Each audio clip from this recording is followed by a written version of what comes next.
hemos invitado a un paisano de la presidenta, napurimeño también, aunque él es nacido en Andahuaylas, Richard Arce. Richard Arce es el fundador de un movimiento regional apurimeño, es excongresista del quinquenio pasado y queremos saber de él qué le parecen los principales temas que expuso aquí en RPP la señora presidenta Dina Boluarte. Sí, Fernando, buenos días, Mabel, buenos días. Definitivamente estamos viviendo una tensa calma. Yo lo he titulado en un artículo Una tregua navideña, que es muy importante para poder entrar en racionalidad, ¿no? En responsabilidad, diría, sobre todo a la clase política. Porque lamentablemente en esta coyuntura que estamos viviendo, todavía el ambiente no se ha solucionado. Todavía hay movilizaciones, todavía hay protestas, todavía hay inclusive organización y amenaza de que esto va a continuar.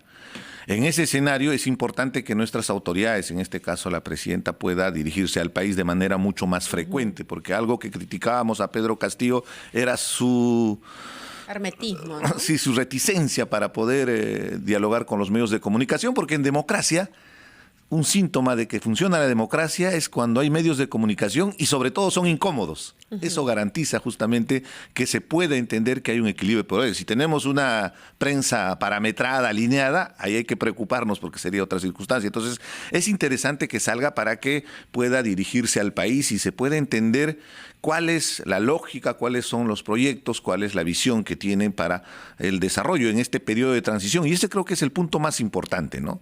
La presidenta Dina Boluarte tiene que entender, y su gestión, que esto es un gobierno de transición, que evidentemente hemos llegado a una crisis política a consecuencia de la irresponsabilidad, y ahí sí entran a tallar el Congreso de la República, los partidos políticos, todos, yo soy político, asumamos nuestro rol y nuestra responsabilidad en esta profunda crisis que al final hay consecuencia.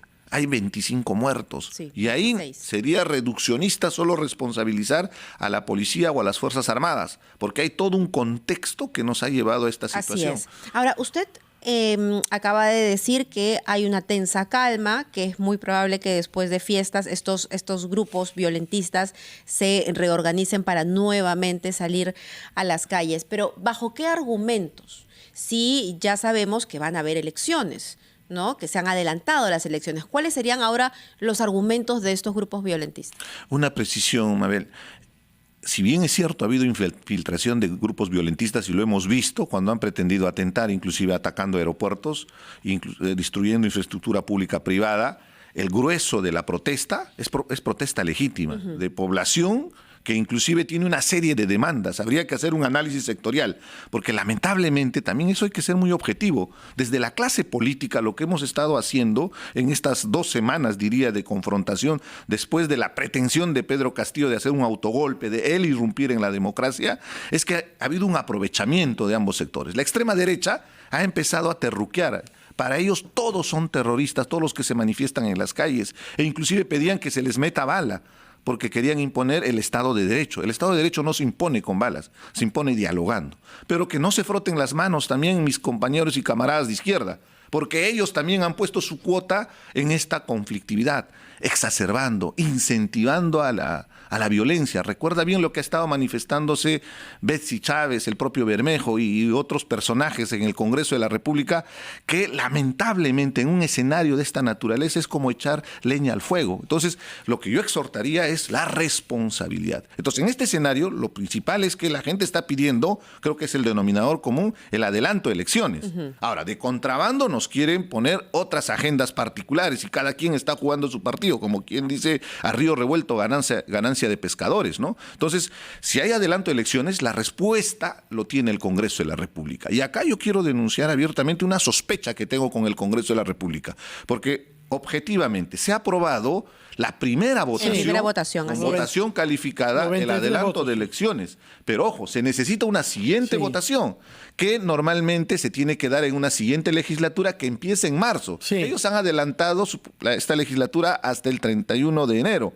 Se entiende que el 1 de febrero se va a abrir la otra legislatura, pero de repente se nublan la cabeza con las vacaciones de verano y recién abren en marzo. Eso significaría retrasar el calendario electoral. Y hay una perversidad que es mi sospecha, ¿Qué pasa si no consiguen los 87 votos en esa segunda votación? A propósito, solo hay 86 votos en el Congreso. Probablemente la única salida que tendríamos sería convocar a un referéndum. Es válido esta mi sospecha, porque lo que hemos visto estas semanas es que los congresistas se quieren quedar en el Congreso de la República, se aferran a sus cargos. No hay ese desprendimiento frente a esta profunda crisis que estamos viviendo. Entonces hay que estar muy alertas y muy atentos, porque es el Congreso el que tiene la llave. Sin duda, y frente a estas maniobras en Lima, en el interior del país que usted conoce bien, usted es nacido en Andahuaylas, usted es quechua hablante, usted conoce el mundo andino y el sur del Perú. Una encuesta reciente sostiene que 25% de nuestros compatriotas consideran que Pedro Castillo debe ser restablecido en la presidencia. Encuesta de Ipsos, contratada por el Centro Wiñac. Y más en el sur. ¿Por qué esa indulgencia o esa percepción distorsionada de lo que Pedro Castillo hizo y de lo que representa? Quisiera que nos lo explique a partir de su conocimiento del mundo andino peruano. Pero antes vamos a ir a una pausa, por favor, Richard Arce. Yo le ruego que nos acompañe para retomar nuestra conversación inmediatamente después. 22, regresamos aquí a cabina con el excongresista Richard Arce. Pues él ha estado muy cerca en estos últimos días de Palacio de Gobierno. Fue convocado por la presidenta Dina Boluarte para conformar una suerte de gabinete de crisis para ver cómo se enfrentaba la violencia y las manifestaciones en el país. Él ha hablado de una tensa calma que hay en estos días, pero que esto se podría reactivar a inicios del próximo año. Fernando, habías dejado tú una pregunta pendiente. Sí, usted ha dicho que las demandas políticas que se han registrado en el interior del país, porque en Lima ha habido realmente muy poca protesta, tienen que ver con las elecciones anticipadas principalmente. Y detrás de eso, la Asamblea Constituyente y eventualmente el retorno de Pedro Castillo al poder. ¿Cómo se explica que una persona que ha cometido ante la opinión pública un golpe de Estado y que tiene una denuncia fiscal como la que él tiene por corrupción y que tiene parientes prófugos, allegados prófugos, siga siendo percibido por sectores sociales de nuestro país como su referente? Hay un tema identitario, Fernando, de representación. Recuerda bien que muchos sectores del país siempre han vivido de espaldas llamémosle al establishment, pues, a lo que siempre ha existido como poder en el país. Entonces estos sectores tienen que tomar la carretera o tienen que hacer paros para visibilizarse. Yo creo que esa es la gran tarea pendiente. En ese escenario, durante 17 meses, el gobierno de Pedro Castillo, que por cierto no gobernaba, estaba en piloto automático, se dedicó, ya está a las denuncias por corrupción, pero a un tema que me duele en el alma, y ahí la responsabilidad recae directamente en Aníbal Torres, ¿no? En estar hurgando en ese dolor y en ese sentimiento de la población de postergación y de exclusión, con estos discursos de odio. En realidad era una estrategia marxista de lucha de clases, pero en su lógica era limeños contra provincianos, era pobres contra ricos, inclusive hablaba de temas raciales porque decía blancos contra cobrizos. Eso es terrible en nuestra sociedad, más aún entendiendo que el Perú es de todas las sangres. Nos los enseñó el Tai Targuedas. O sea, tenemos de todos los colores, de todas las razas, y la labor de un político es integrarnos. Entonces, ese discurso de odio ha ido calando en la población, y recuerda bien que inclusive han estado exacerbando, convocando a sectores que tienen posiciones radicales. Esta situación ha hecho que evidentemente un sector muy importante del país sienta una representación con Pedro Castillo, y hay mucha desinformación. Porque no se entiende que en una elección en el Perú se elige una terna, se vota por una plancha presidencial, no se vota por una persona. Si bien es cierto, el que aparece y el mediático evidentemente va a ser el candidato presidencial, pero recordemos bien, la plancha de Perú Libre que se eligió legítimamente, eso también que quede bien claro, Pedro Castillo ganó legítimamente las elecciones, lo presidía, candidato a la presidencia, Pedro Castillo, primera vicepresidenta, Dina Boluarte, segundo vicepresidente, Vladimir Cerrón, que fue retirado por el Jurado Nacional de Elecciones por ladrón en su región, que también sea claro y objetivo. Entonces, está habiendo un proceso de sucesión de mando porque Pedro Castillo, eso hay que explicarle a Gustavo Petro y a Manuel López Obrador, que en lo personal los admiro, pero me parece deplorable sus argumentos porque acá ha habido corrupción. Pedro Castillo quiso hacer un golpe de Estado, quiso irrumpir inclusive en nuestro sistema de justicia. En la lectura él dice que va a suspender las funciones del Poder Judicial, Ministerio Público, Junta Nacional de Justicia, el Tribunal Constitucional. Y estas acciones ha hecho que él al final pierda el poder, ¿no? Entonces, este escenario es muy importante eso entender, que este sector de la población se ha sentido representado, y por eso es que evidentemente hay un reclamo, porque más allá de que sea Pedro Castillo, lo que están reclamando son sus problemas subyacentes que existen en esas regiones que tradicionalmente son postergadas. Pero Castillo no hizo mucho por esos problemas. Eso es lo más duro. Esa es la paradoja, que se está defendiendo a alguien que no supo comprar urea y que no reaccionó frente a la sequía más grave que el sur andino conoce desde hace más de 50 años. Y se nos viene la crisis alimentaria, nos estafó con la segunda encima. reforma agraria. Pero eso ¿Cuánto nos lleva, está el kilo de papa? Eso nos lleva 8 soles, a 7 un soles. punto. Mientras en regiones se preocupan por la sequía, se preocupan por el precio de los fertilizantes, por la crisis alimentaria y una serie de demandas que son totalmente válidas, porque es cierto, por más que se haya sembrado un discurso de odio, la fractura es visible, ¿no? Entre Lima y regiones. Acá vamos discutiendo sobre la reforma política, ¿no? En Lima seguimos discutiendo sobre la reforma política. ¿Va a mejorar la reforma política estas demandas? ¿Va a satisfacer la demanda, la reforma política, estas demandas que tienen las regiones? ¿Esa es la vía? ¿Ese es el camino? Has tocado un tema muy sensible, Mabel, porque en parte nos ayudaría con una mejor representación al tener elecciones primarias, por ejemplo, en la modalidad que se ha planteado de las PASO, que garantizaría que ya no haya ese tráfico de candidaturas, ¿no? Pero el tema de fondo que tú estás claramente graficando sobre estos problemas subyacentes que existen en las regiones, evidentemente que no. Por eso entra a tallar el tema de la Constitución. En lo personal, yo creo que tenemos que cambiar la Constitución espuria del 93, pero no es el momento.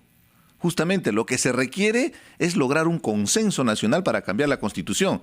Pero también la otra perversidad, yo diría estafa, es que sectores de la izquierda radical y gente como Bermejo, como Cerrón, han estado vendiendo la constituyente como si fuera una especie de panacea, que de la noche a la mañana el Perú se convierte en el paraíso del Edén.